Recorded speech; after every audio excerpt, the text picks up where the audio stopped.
Тема эмоций является очень важной для понимания источников возникновения самых разных проблем в жизни людей. В Википедии говорится, что эмоция– это психический процесс средней продолжительности, отражающий субъективное оценочное отношение к существующим или возможным ситуациям и объективному миру. Умно сказано? Да. Что-то понятно? Нет. А нам требуется такое определение эмоции, которое позволит любому человеку понять, что такое наши эмоции и как ими можно управлять.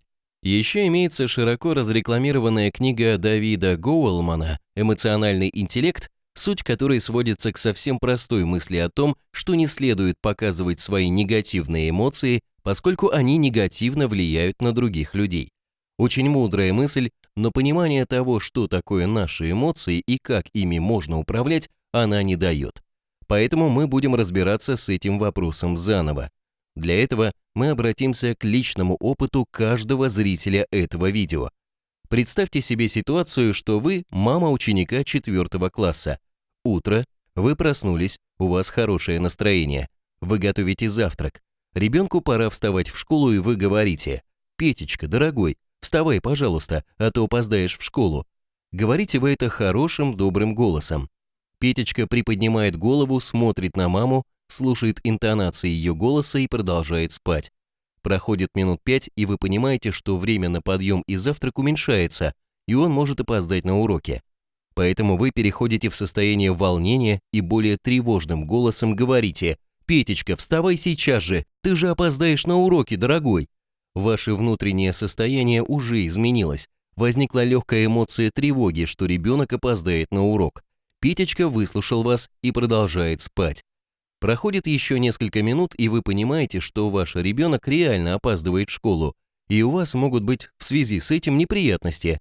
Поэтому вы переходите в состояние раздражения и грозным голосом говорите: «Я кому сказала? Вставай сейчас же!» Петечка по вашему голосу понимает, что дальше могут последовать неприятные для него санкции, поэтому он быстро встает, одевается и идет завтракать. Знакомая ситуация? Находясь в равновесном состоянии, вы попросили другого человека что-то сделать, но он на это никак не отреагировал. А когда вы перешли в состояние раздражения или даже гнева, вас моментально услышали и сделали то, что вам нужно. Почему ребенок послушался вас? Он вас испугался тех санкций, которые вы могли применить к нему за нарушение вашей просьбы, а вашу готовность применить к нему силу показал тембр вашего голоса.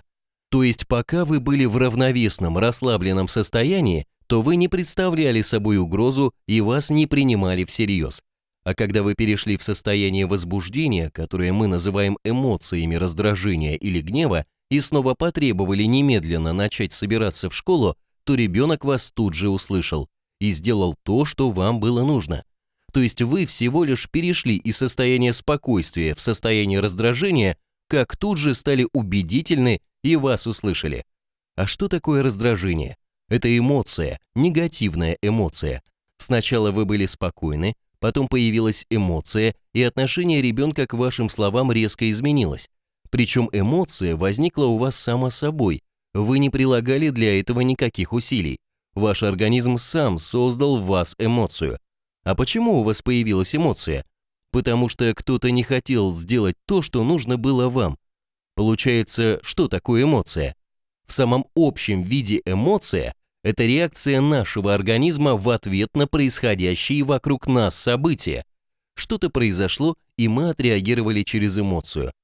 В рассмотренном примере ребенок отказывался выполнять просьбу мамы встать и начать завтракать.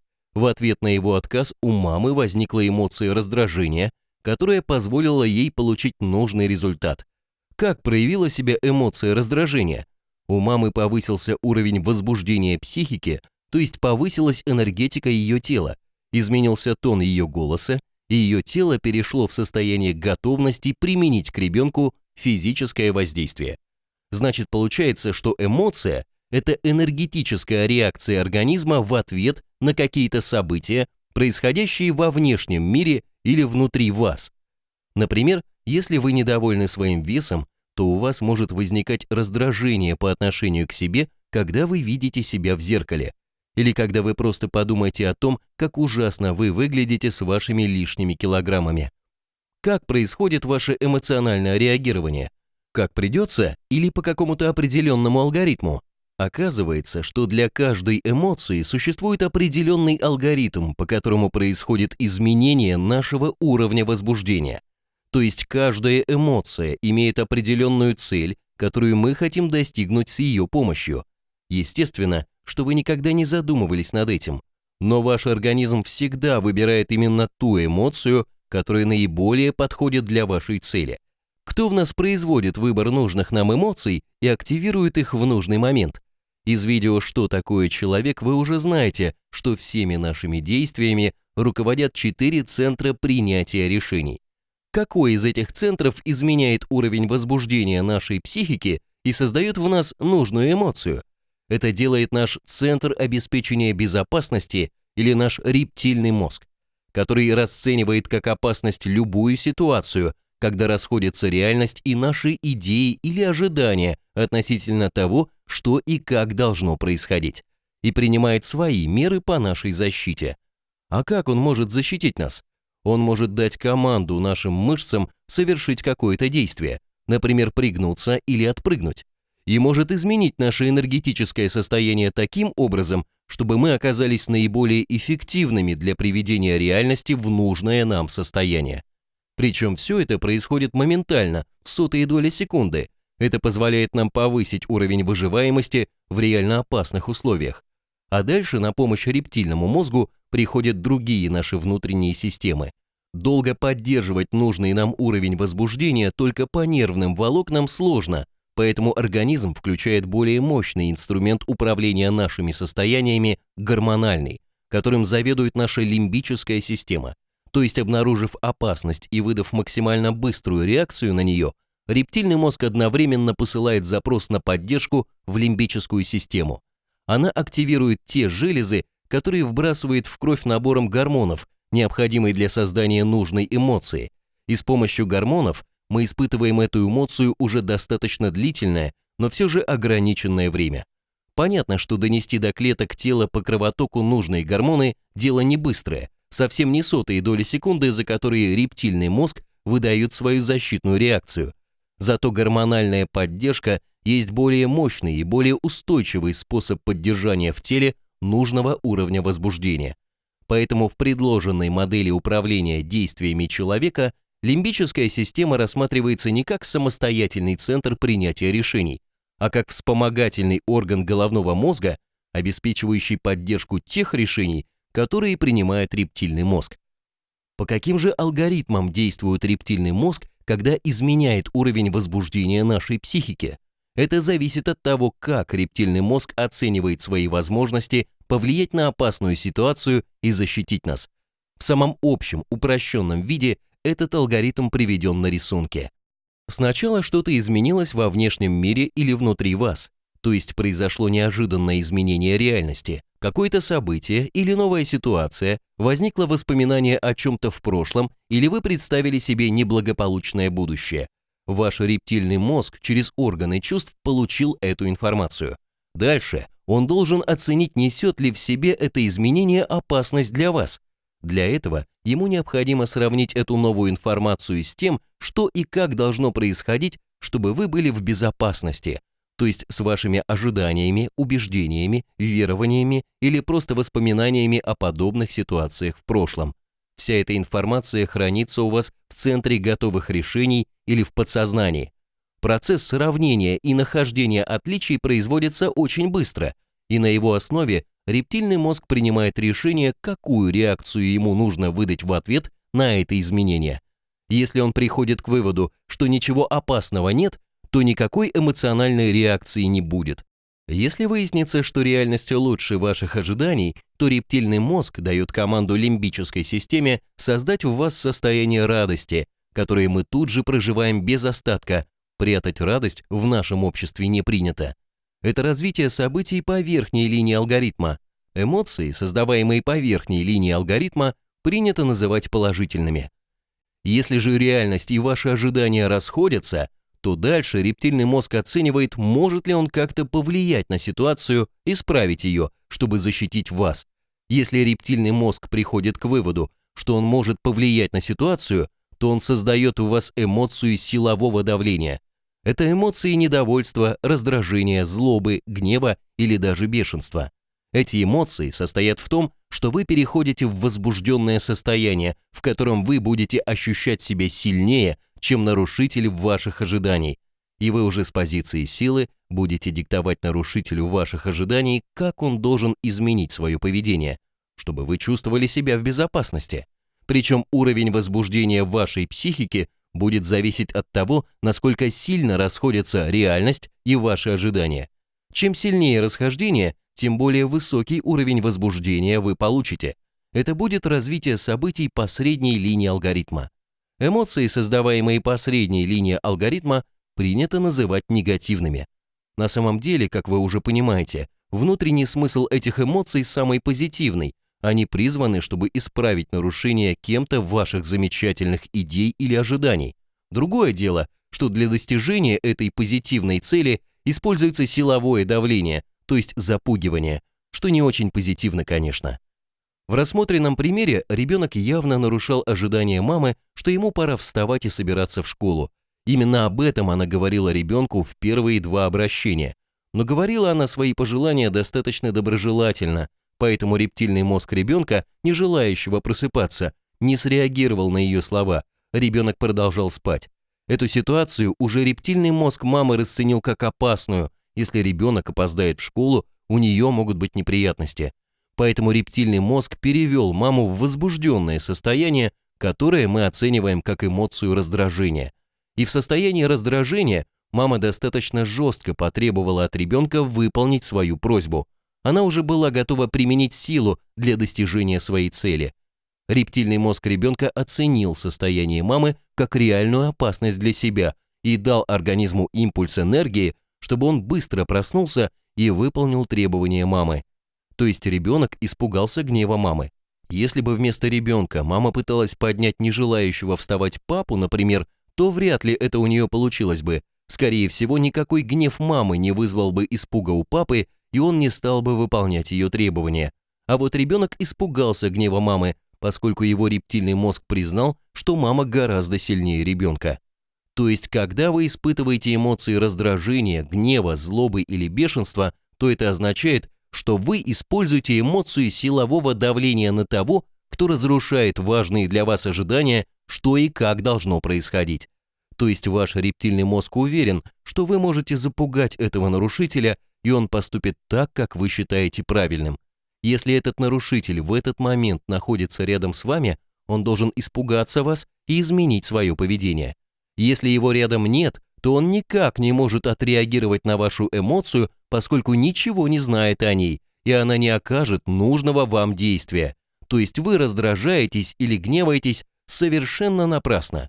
Не понимая этого, большинство людей испытывают эмоции силового давления по отношению к людям или ситуациям, на которые они никак не могут повлиять, и тем самым создают себе много проблем, о которых вы узнаете чуть позже. А что будет, если ваш рептильный мозг признает, что вы никаким образом не можете запугать нарушителя ваших ожиданий, если он заведомо сильнее вас, и вы никогда не испугаете его? Например, ваш руководитель дал неправильную с вашей точки зрения оценку вашей работы. Вы этим недовольны, но повлиять на его оценку вы не можете. Он никогда не испугается вашего недовольства и не изменит свою оценку, как бы вы ни гневались, это бесполезно. Как поступит ваш рептильный мозг, если он сразу признает, что не может изменить ситуацию путем силового давления на нарушителя ваших ожиданий? Он не будет использовать эмоцию силового давления, а выдаст другую эмоцию. Например, ваш рептильный мозг может дать вам импульс возбуждения, чтобы вы убежали или спрятались. Это называется эмоция страха. Либо он использует известный в природе способ прикинуться мертвым, тогда враг не обратит на вас внимания и вы уцелеете. В мире людей эта стратегия выживания проявляется как замирание или переход в низкоэнергетическое депрессивное состояние. Скорее всего, ваш рептильный мозг сделает так, что вы промолчите и не вступите в борьбу с руководителем. Это будет развитие событий по нижней веточке алгоритма. Вы никак не покажете свою эмоцию.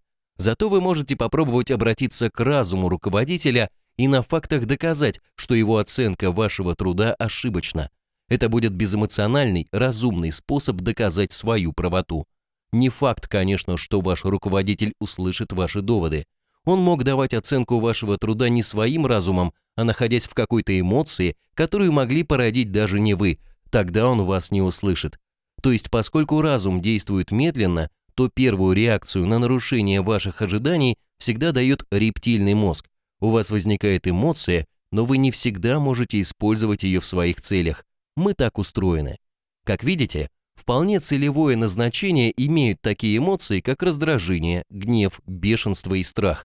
Еще есть такая популярная эмоция, как обида. У нее тоже есть целевое назначение. Обиду можно использовать, когда вы не согласны с тем, что происходит, но вы не можете использовать эмоцию силового давления, поскольку нарушитель ожиданий явно сильнее вас. Например, родители отказали ребенку в покупке понравившейся ему игрушки. Он не согласен с этим решением, оно сильно нарушает его ожидания получить игрушку. Запугать родителей своим гневом ребенок явно не может, они сильнее его. Но он все же может иногда заставить родителей сделать то, что ему нужно. Для этого ему нужно изобразить сильную обиду на родителей, начать плакать и всячески изображать, как ему плохо. При этом родители обычно начинают испытывать очень неприятное чувство вины из-за того, что они заставили страдать ребенка. Чтобы избавиться от чувства вины, родители могут купить ребенку игрушку, тогда он успокоится, и у них сразу пройдет чувство вины. Алгоритм возникновения эмоций обиды приведен на рисунке. Обида является достаточно эффективным способом достижения своей цели только при соблюдении двух условий. Смотрите об этом подробности в разделе 2.6 «Освобождаемся от обидчивости». Если вы не будете выполнять эти условия, то ваша обида не позволит вам достичь вашей цели, и вы просто будете разрушать себя бесполезными переживаниями. Еще есть такая популярная эмоция, как чувство вины. Когда возникает чувство вины? Когда у вас есть очень важное для вас ожидание, что вы должны быть всегда и во всем совершенны. Вы все должны делать только правильно и хорошо, и никогда не должны создавать окружающим вас людям какие-то неудобства или проблемы. Значит, когда вы делаете что-то не самым лучшим образом, и ваш рептильный мозг обнаруживает это расхождение, то он расценивает эту ситуацию как опасную. И ваш рептильный мозг организует силовое нападение на вас же, чтобы вы испугались своего недовольства собой и исправили свое поведение. И стали вести себя так, как прописано в ваших ожиданиях. Звучит это странно, но можно ли назвать нормальным человека, который все время испытывает недовольство собой? Для окружающих людей его поведение выглядит очень странным, а он все время ищет и находит основания быть недовольным собой. Алгоритм возникновения эмоций вины приведен на рисунке. Откуда может взяться у вас ожидание того, что вы всегда и во всем должны быть совершенны? Скорее всего, в детстве ваши родители использовали очень неудачный способ вашей мотивации. Они все время обвиняли вас в ваших недостатках, ожидая, что вы докажете им, что вы совсем другой, более успешный человек. Возможно, вы стремились это сделать, но родители не поощряли ваши усилия и не хвалили вас за ваши достижения, а все время требовали от вас быть еще лучше. В итоге вы прописали у себя в подсознании убеждение о том, что вы ничего не можете и ничего не стоите, и зависаете в чувстве вины за свою дефектность. Можно ли убрать из себя такое разрушающее чувство, как вина? Конечно, можно. Подробности об этом смотрите в разделе 2.8 «Убираем чувство вины» этого сайта. Другие наши негативные эмоции также имеют свое предназначение и имеют свои алгоритмы возникновения. Еще один важный момент возникновения негативных эмоций состоит в том, что уровень нашего реагирования на нарушение наших ожиданий зависит от того, насколько важными для себя мы считаем наши ожидания. То есть бессознательно мы делим все наши ожидания на очень важные для нас и неважные. На нарушение неважных для нас ожиданий мы эмоционально не реагируем. Например, вы надеялись, что лето будет солнечным и жарким, а оно установилось дождливое и холодное. Будете ли из-за этого вы пребывать в состоянии раздражения все 3 месяца? Это вряд ли. Возможно, вы испытаете недовольство холодной погодой несколько раз и все. Дальше вы будете приспосабливаться к имеющейся погоде. То есть то, какая погода будет летом, не является для вас очень важным ожиданием, и ваш рептильный мозг не будет переводить вас в состояние раздражения или гнева, увидев в очередной раз дождевые облака на небе. А есть некоторые ожидания, которые вы по какой-то причине считаете очень важными. И при нарушении этих очень важных ожиданий или идей ваш рептильный мозг обязательно посчитает эту ситуацию опасной и изменит ваш уровень возбуждения, чтобы вы защитили себя. То есть вы обязательно испытаете негативную эмоцию. Такие сверхважные ожидания в методике «Разумный путь» называются идеализациями. Все многообразие причин, приводящих к появлению у нас негативных эмоций, мы свели к 23 идеализациям. То есть имеются идеализации отношений, семьи, денег, независимости, разумности, контроля и так далее. При нарушении любой из идеализаций ваш рептильный мозг автоматически изменит уровень возбуждения в вашей психике, то есть вы испытаете негативную эмоцию. И так будет происходить всю вашу жизнь, пока вы не уберете из себя это избыточно важное только для вас ожидание. О том, как можно избавиться от своих идеализаций и перестать испытывать негативные эмоции, вы можете узнать в разделе 13 «Инструменты. Убираем свои идеализации и стрессы» этого сайта. А мы пока продолжим наше рассуждение об эмоциях. Все в представленной выше картинке реагирования на изменения вроде бы логичны и выработаны в результате длительной эволюции. Откуда же тогда могут возникать проблемы с эмоциями? Проблемы возникли только в последнюю 100 лет, когда наука и техника резко увеличили производительность труда и образ жизни большинства людей сильно изменился.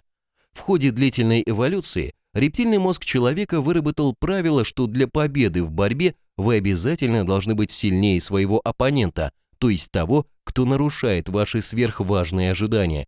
Для этого рептильный мозг создает в вас избыточный уровень возбуждения, чтобы вы гарантированно победили в борьбе. Примерно так вы убиваете кусающего вас комара, быстро и избыточно сильно. Лет 100 и более назад люди большинство своих проблем решали путем физического воздействия на оппонента кулаком, палкой или шпагой. Для этих условий как раз очень подходило избыточное возбуждение, чтобы победить в драке. Но за последние лет 100 мир стремительно цивилизовался, и решать вопросы с помощью физической силы было запрещено. А рептильный мозг не сумел так быстро изменить свои алгоритмы функционирования, на это требуется более длительное время. И он по-прежнему возбуждает вас с запасом, хотя использовать возбужденную вас энергию для драки вы больше не можете. На этот счет есть строгая команда, хранящаяся в вашем подсознании. Отсюда все проблемы. Например, произошло что-то, что расходится с вашей идеализацией. Кто-то вас обманул, а вы убеждены, что люди должны быть честными.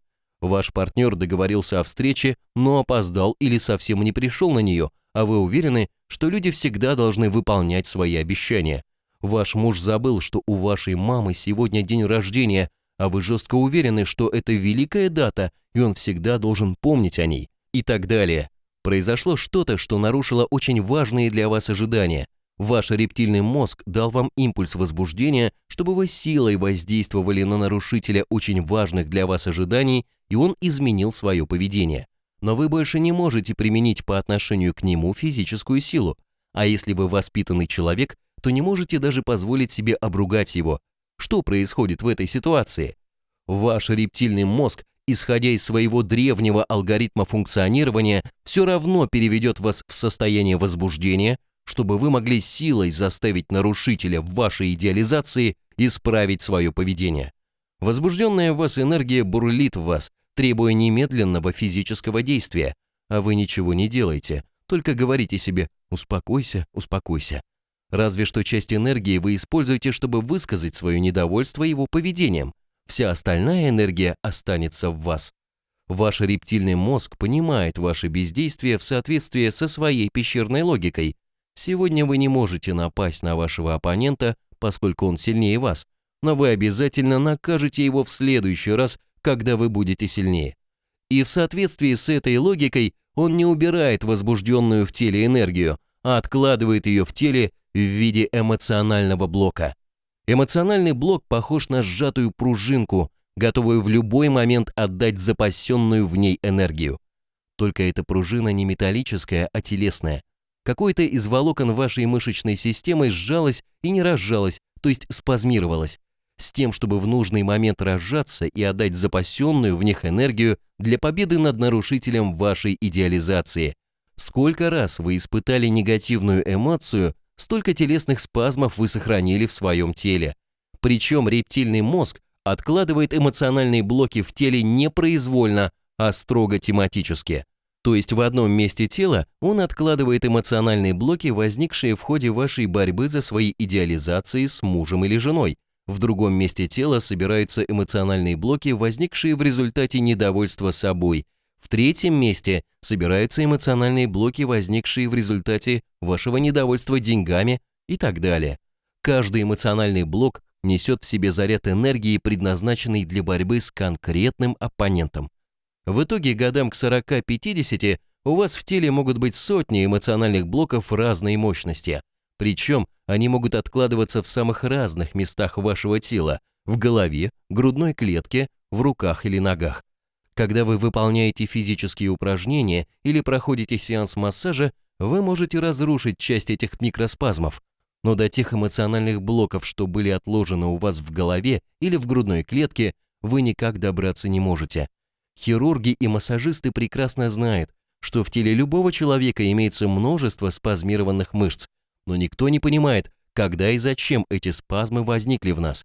Теперь вы это знаете. С помощью эмоциональных блоков рептильный мозг имеет возможность четко видеть, кто из его оппонентов является главным врагом, и за ним нужно следить постоянно. Чем больше блок, тем опаснее этот оппонент. А кто лишь изредка нарушает ваши идеализации, то по отношению к нему имеется маленький эмоциональный блок, поэтому не нужно прилагать специальные усилия для отслеживания его действий. Поэтому со временем возникает ситуация, когда рептильный мозг начинает постоянно следить за поведением вашего основного оппонента, чтобы всегда быть готовым вступить с ним в борьбу и заставить его изменить свое поведение. В итоге вы начинаете видеть только недостатки нарушителя своей идеализации и совершенно перестаете видеть его достоинства. Это всегда происходит в семьях, где муж и жена героически борются друг с другом за свои идеализации. После 10 лет совместной жизни они имеют у себя в теле огромные эмоциональные блоки, содержащие неиспользованную энергию борьбы друг с другом. Они перестают видеть друг в друге те достоинства, которые когда-то породили их любовь, а видят только одни недостатки. То есть большие эмоциональные блоки фактически начинают управлять поведением мужа и жены. Они вынуждают их все время следить за своим основным оппонентом, видеть его недостатки и игнорировать его достоинства. Если кто-то из них приложит усилия и уберет из себя эмоциональный блок, то отношения моментально восстанавливаются, иногда возвращается даже любовь. Что интересно, если жена убирает из себя эмоциональный блок, заряженный на борьбу с мужем, то у него тоже исчезает эмоциональный блок, заряженный на борьбу с женой. Это автоматически делает рептильный мозг мужа, который обнаруживает, что его враг в лице жены куда-то исчез. Значит, исчезла необходимость хранить в теле энергетический заряд для борьбы с женой. И рептильный мозг мужа сам убирает эмоциональный блок. Как вы понимаете, это очевидный путь восстановления отношений в семьях, где муж и жена постоянно конфликтуют между собой. Кто-то из них должен решиться и убрать из себя эмоциональный блок, заряженный против партнера по семейной жизни, и отношения моментально станут хорошими. Правда, после этого необходимо сразу же убрать свои идеализации, иначе их нарушение приведет к новым стычкам и созданию новых эмоциональных блоков. Инструменты для освобождения себя от идеализаций приведены в разделе 13 «Инструменты. Убираем свои идеализации и стрессы» на главной странице этого сайта. Все это же происходит, когда вы имеете затяжной конфликт с родителями или детьми, с другими родственниками, либо у вас есть затяжной конфликт на работе с руководителем или подчиненными, с поставщиками или клиентами и так далее. В основе любого личностного конфликта лежит нарушение кем-то ваших идеализаций, поэтому выход из большинства конфликтных ситуаций всего в 2 шагах от вас. На первом шаге вам нужно убрать из себя эмоциональный блок, порожденный вашей борьбой с нарушителем ваших идеализаций. На втором шаге вам нужно убрать ваши идеализации. Все это вы можете проделать на этом сайте в течение 2-3 месяцев самостоятельно. Но это еще не все проблемы, которые создают нам эмоциональные блоки. Вторая проблема от наличия эмоциональных блоков у вас в теле. У вас сильно падает энергетика. Здоровье вроде в порядке. Голова полна разных планов, но нет сил реализовать задуманное. Обычно накопление большого количества эмоциональных блоков происходит в возрасте 35-40 лет. Психологи назвали эту ситуацию как кризис среднего возраста, но не дали никаких внятных объяснений, почему у одних людей он наступает, а у других нет. Теперь вы понимаете, что кризис среднего возраста есть результат падения энергетики из-за наличия в теле большого числа эмоциональных блоков в теле у тех людей, кто имеет много идеализаций. А если у человека нет идеализации, либо он как-то чистит свое тело от накопленных переживаний, то никакого кризиса у него нет.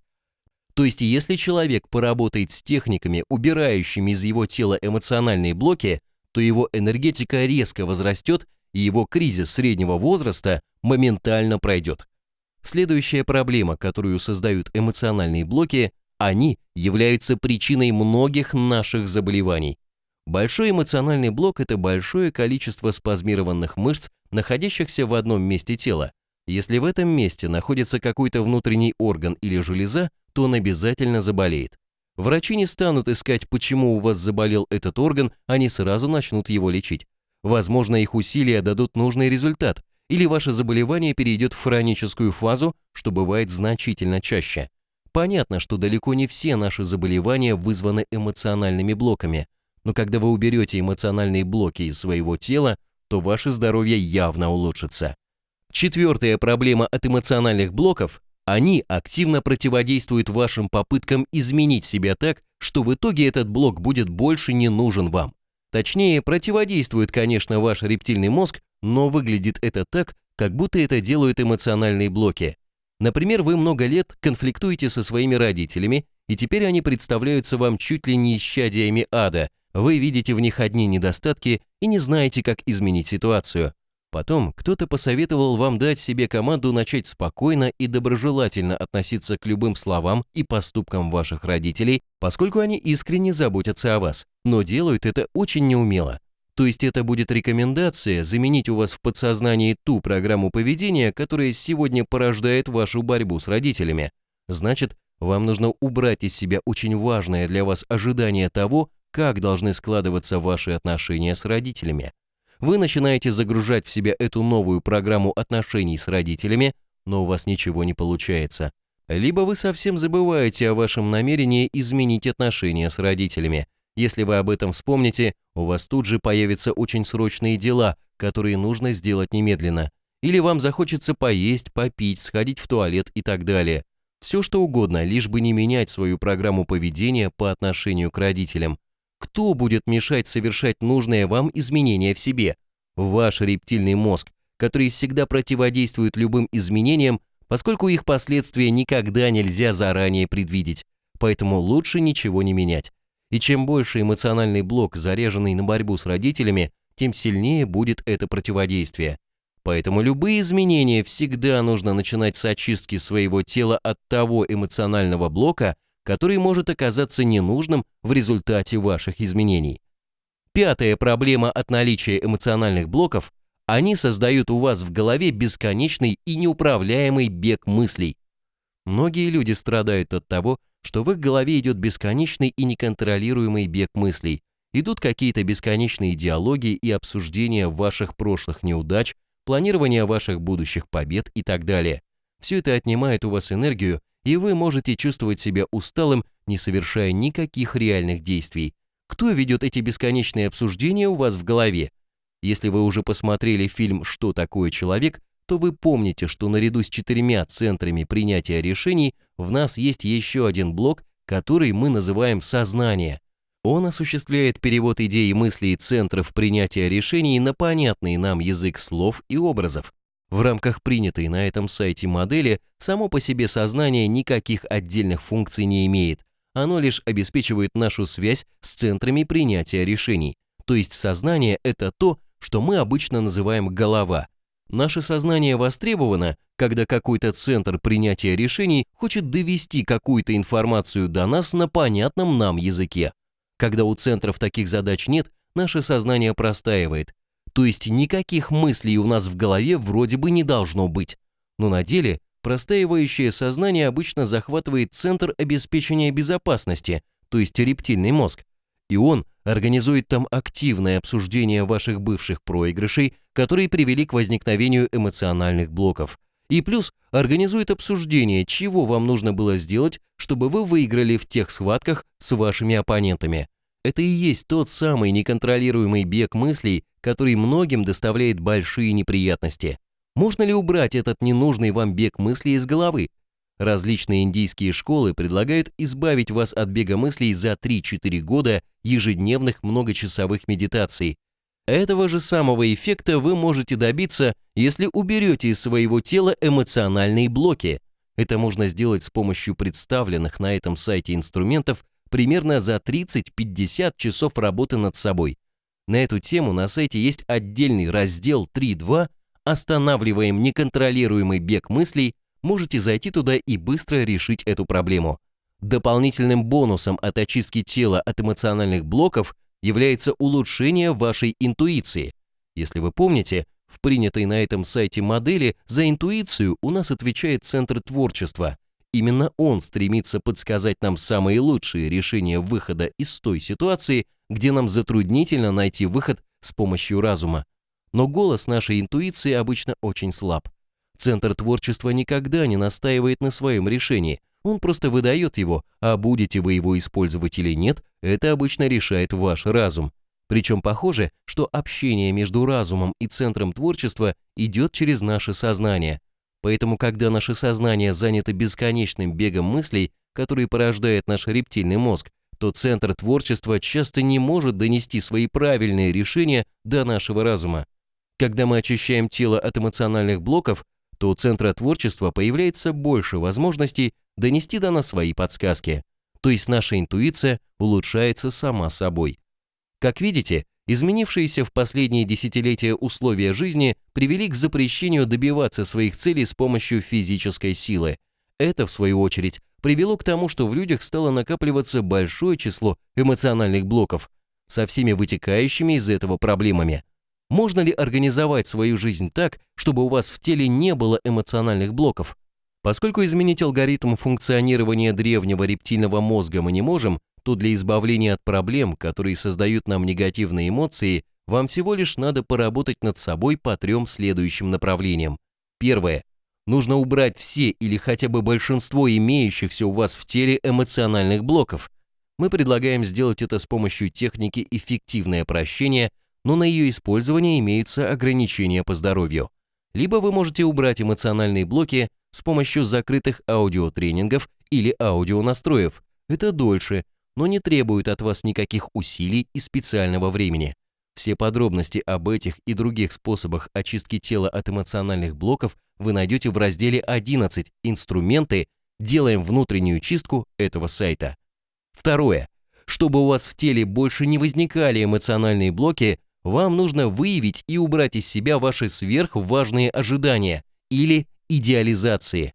Это можно сделать с помощью инструментов, приведенных в разделе 13 «Инструменты. Убираем свои идеализации и стрессы» этого сайта.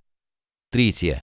Поскольку полностью убрать из себя все ваши сверхважные ожидания вряд ли удастся, то у вас все же иногда будут возникать негативные эмоции в новых ситуациях. Это нормально. Вам важно не зависать в этих переживаниях, а тут же убирать их с помощью простой формулы прощения или каким-то еще способом. Подобным образом вы уберете из себя большинство негативных эмоций. В итоге у вас останутся преимущественно позитивные эмоции, которые сделают вашу жизнь более счастливой, и вы станете значительно эффективнее на пути к вашим целям.